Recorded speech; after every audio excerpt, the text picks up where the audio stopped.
हृदय से लगा के रखा।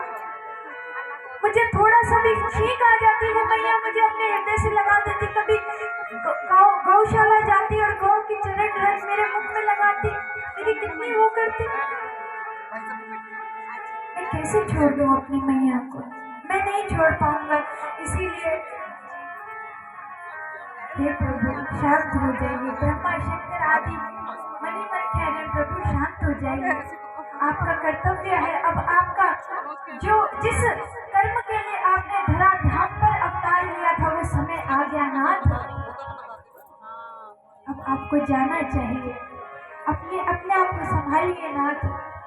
बहुत खा लिया आपने माखन मिश्री। अब आपको वह कर्म करना है जिस कर्म के लिए आप आए थे।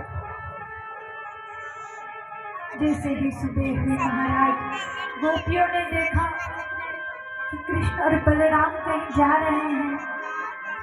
राती रात सुना कि वहां से अक्रूर आए थे मथुरा से हमें लेने, हमारे कृष्ण को लेने।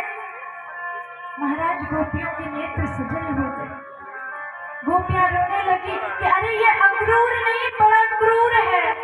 ये हमसे हमारे प्रियतम को छीन रहा है। हम नहीं जाने देंगी। और सारी गोपियां रो रही है, वार्ता कर रही है कि अहो विधातस्तव न क्वचितया संयोज्य मैत्र्या प्रणयेन देहिना।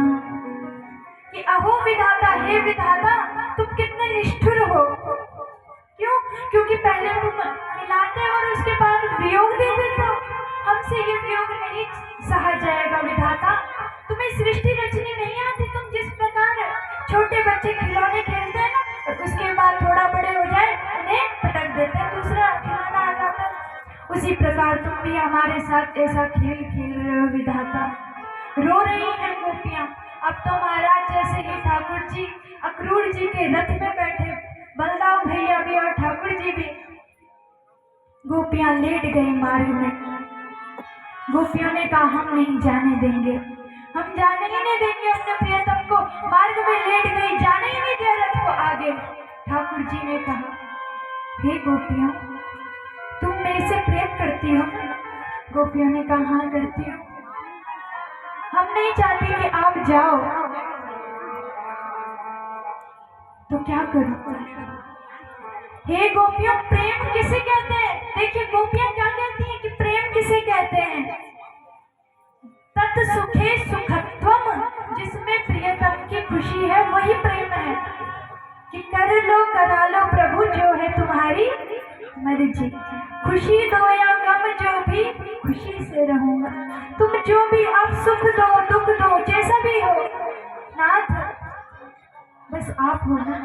आपने कहा कि अगर आप चाहते हो कि आप मथुरा में हमारे बिना प्रसन्न रह लोगे तो नाथ आप जाओ, हम आपके मार्ग में नहीं आएंगे। ऐसा प्रेम गोपियों का। ठाकुर जी श्री किशोरी जी के पास गए। श्यामा जी आज्ञा। किशोरी जी के नेत्र सजल हो गए, ठाकुर जी के भी नेत्र सजल हो गए। हे नाथ कब मिलोगे? अब तो 100 वर्ष बाद जब हम पुनः गोलोक में जाएंगे हमारा मिलन तो अब वही संभव है। मैं आपके विरह में कैसे रहूंगी नाथ? ठाकुर जी ने कहा हे किशोरी जी मैं आपसे एक ही वरदान एक ही चीज चाहता हूँ। क्या? अपने पीताम्बर आगे किया। मैं चाहता हूँ कि आप कभी रोए ना, आपके नेत्रों से आंसू ना आए। किशोरी जी ने कहा नाथ कभी नहीं आएंगे आंसू। थाम दिया स्वयं को। अब जैसे ही विदा दे रही थी ठाकुर जी जब जा रहे हैं, ठाकुर जी के चरण जहाँ पे रखे हुए उन चरणों पर ही अपने माथा किशोरी जी ने रख दिया। कई लोग कहते हैं ना कि किशोरी जी वो है जिनके चरण कमल ठाकुर जी पकड़ते हैं, और लक्ष्मी जी वो है जिनके चरण कमल जो ठाकुर जी के चरण कमल पकड़ती हैं। लेकिन लक्ष्मी जी ही किशोरी जी है। ये जब भाव बदल जाए, कभी ठाकुर जी किशोरी जी के चरण पकड़ लेते हैं, कभी किशोरी जी ठाकुर जी के चरण पकड़ लेती हैं। बड़ा ही सुंदर भाव। अब जैसे ही ठाकुर जी मथुरा के लिए प्रस्थान करने लगे, मन में अक्रूर जी की चिंता कि अरे मैं क्यों लेके जा रहा हूँ इन बालकों को, मेरे पे कितना, यहाँ गोपियाँ कितना प्रेम करती है, नंद बाबा यशोदा मैया कितना प्रेम करती है। ठाकुर जी ने गोपियों को कहा कि हे गोपियाँ, चिंता मत करो, मैं परसों आ जाऊंगा। गोपियों ने कहा कह तो रहे हो कि परसों आऊंगा, लेकिन बरसों लग गए। यहाँ ठाकुर जी मथुरा के लिए जाने लगे। चल रहे मार्ग में अक्रूर जी को इतना बुरा लग रहा है कि हे परमात्मा, आपने मुझसे ये क्या करवा दिया। जो सबके प्रियतम श्री कृष्ण है, जिनके बिना ये संसार, जिनके बिना ये ब्रजांगनाएं नहीं रह पाएंगे, उन कृष्ण को ही हमने दूर कर दिया ब्रजांगनाओं से। ठाकुर जी आगे आगे चल रहे। ठाकुर जी ने सोचा कुछ तो करना पड़ेगा, अक्रूर जी के मन की व्यथा को हरना पड़ेगा।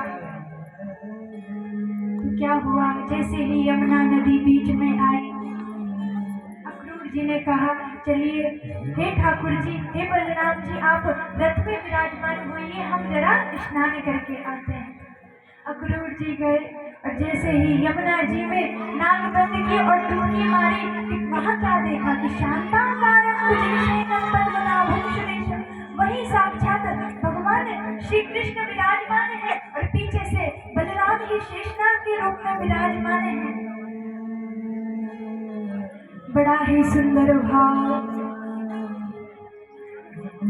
शेषनाग के रूप में ठाकुर जी, बलराम जी विराजमान है। अब तो महाराज जैसे ही